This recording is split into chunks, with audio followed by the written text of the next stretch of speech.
Hello everyone, my name is Ansa Alabura. I'm a dating and relationship coach for ladies. On this channel, we aim at raising significant ladies by sharing high value secrets that can enable them build all-round success in their lives, careers, and their relationship. Therefore, I welcome you on board. Today we shall be looking at something very interesting.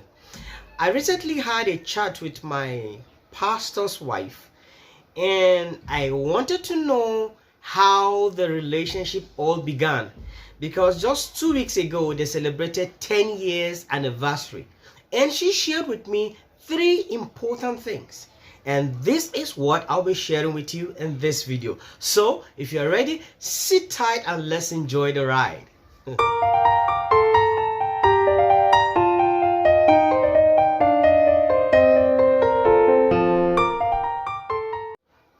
If you want to experience a lifetime of success in your relationship, then just subscribe to our channel and don't forget to turn on the notification bell so that anytime we release our videos, you'll be the first to be notified. That's just how simple it is to be part of this great community. Pastor Mrs. Nkechi Bulus is an Igbo woman that hails from Delta State, while her husband, Apostle Bulus Isa Terry, hails from Adamawa State. So in classification, we'll classify the husband as a Hausa man, even though both of them are Christians. And you know how things could be, especially when it comes to intermarriages. And when I hear a lot of people talk about racism, black, whites, and the rest, I just laugh. Because even amidst us, we still have a way of practicing our own form of racism. To the glory of God, after all the challenges they went through, according to what she told me, they dated for 10 good years. The reason why that courtship took that long was because her dad came back from the US and literally said over his dead body for his daughter to marry this Hausa guy. So even though both of them were Christians, but because they were not from the same place, the dad vowed that this marriage will not take place. But they insisted, they stood their grounds, they prayed, they did a lot of things. And today, they're celebrating their 10-year anniversary. So, while in the discussion, I asked her, how did it all begin? Okay. The first thing she told me she did was this, that she bought him a gift. She said her husband then was someone who just loved God, was into prayers and everything that had to do with church, and then he was a pastor in her church. She noticed that this guy had just few clothes. So virtually every service he was just repeating these few clothes she had. So all of a sudden she traveled and then bought him a package shirt as a gift. And that was where the journey began. Now, let me say something to you, ladies. If you are interested in a guy, one of the best way to attract his attention is simply by giving him a gift. If you're actually gaining value, please give us a thumbs up. Let me give you a second for you to do that. Thank you. So, when you give a guy a gift, do you know what you simply do? You activate the law of reciprocation. And this is the same principle guys use on ladies. When a guy is interested in a lady, do you know what he does? He goes out of his way to buy her a gift. He goes out of his way to take her out, to do things that makes her happy. So ladies too, if you want to get an attention of a guy, all you need to do is buy him gifts. And let me share my own personal experience. There was this lady that actually wasn't my type of lady. She was a bit older. But all of a sudden, one day, she bought perfumes, socks, handkerchief, and something. I can't really remember the exact thing she bought, but I knew there was a perfume, there was a socks, or something like that in it. All of a sudden, when she gave me a gift, I just looked at her. I said, "Why did she buy?" She said, "No, I just feel like getting you a gift." Do you know one interesting thing? This thing led me to date her. Why? Because the law of reciprocation was activated. So what does the law of reciprocation say? It simply says that anytime you give a person a gift, he automatically feels indebted to you. either to pay you back in cash or in kind. So if the person can't pay you back in cash, what he does is to pay you back in kind. And that kind could be giving you attention. So in a nutshell, my pastor's wife activated the law of reciprocation the moment she gave him a gift. This brother that was into God and loved God and wasn't even into women, but all of a sudden his attention started shifting towards this particular lady. So out of many ladies in the church, only one lady got his attention. And that was the beginning of the journey. So if you are out there, my ladies, and there's a guy that captures your attention, all you need to do to bring him to you is simply buy him a gift. And then when you buy him a gift, listen to this thing I'm about to say. Certainly the guy will come to you either to say thank you or to try to build up a rapport with you. And that is the best time for you to show that you are high value. That's not the time to now say, oh, I've been waiting for you. Oh, you're welcome. Oh, I love you. No. When you do that to a guy, it shows him that you are desperate. It shows that you are a low value lady. So the moment the guy begins to approach you, that is the time to raise your standard. I don't know if I'm communicating. And please, there's a video I made specifically to help ladies, especially if you are finding it hard to get guys to approach you. I made a video specifically, and I'll put the link here and also below this video.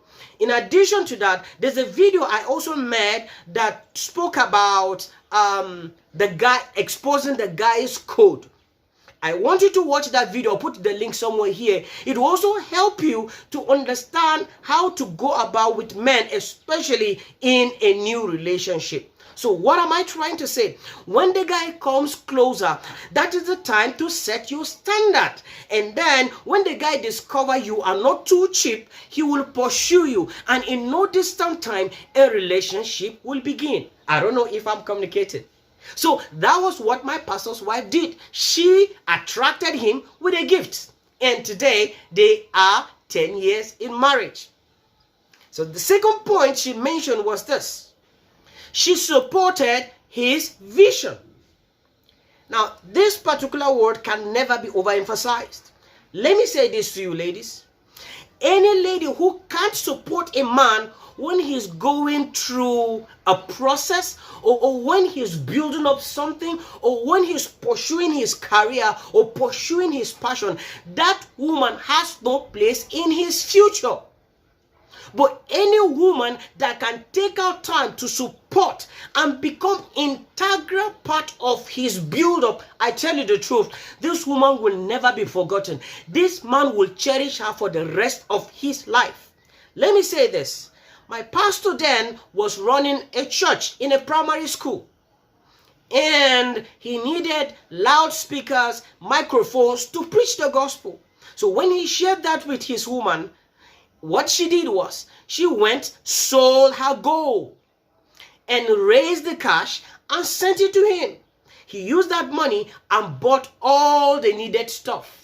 And should I tell you something? She did a lot of sacrifices to support his passion and his dreams. And today, to the glory of God, things have turned around for good. When you become so important in a man's life, I tell you the truth, he cannot do away with you. Or when he has some men say, I want to divorce her. Do you know why? It's because the woman is not an integral part of his life. And that's why it pains me to see most ladies saying, no, I don't want to marry a man who has any vision. All I want is a man who has money. Wow. The money you never contributed in building. You never knew what he went through to become who he is. All you are trying to do is to just become a gold digger. I want to eat from where I did not sow. That's so painful. And that's why most of these marriages, it end up with pains, or it ends up in such a way that the woman becomes, how do I describe it? Slaves in their own homes. Why? You did not contribute to his success. He became successful even before he met you. So all you did was to come and eat of what he has already graced. I don't know if I'm communicating. So make sure you become an integral part of a man's life. Become the source of inspiration. Become a strong supporter of him. And I tell you, this man will cherish you for life. Let me say this before we move further. Some ladies understand this, and over the years have invested their time, resources, and encouraged their guy to become great, only to be rewarded with pain. I recently sat with a lady and she shared her own experience that she assisted this guy, giving her best to make this guy comfortable. Do you know what the guy was doing? All the resources, all the sacrifices she was busy doing, and every other thing to go ahead and marry a lady. Many years later, his regret. I tell you the truth, ladies, if you go ahead and give a guy the best and he pays you back with evil, you know what the Bible says? It says evil shall never depart from his heart. It's not of you to think of, oh, let me curse him. Oh, he did that to me. No. In your heart, forgive him and let him go.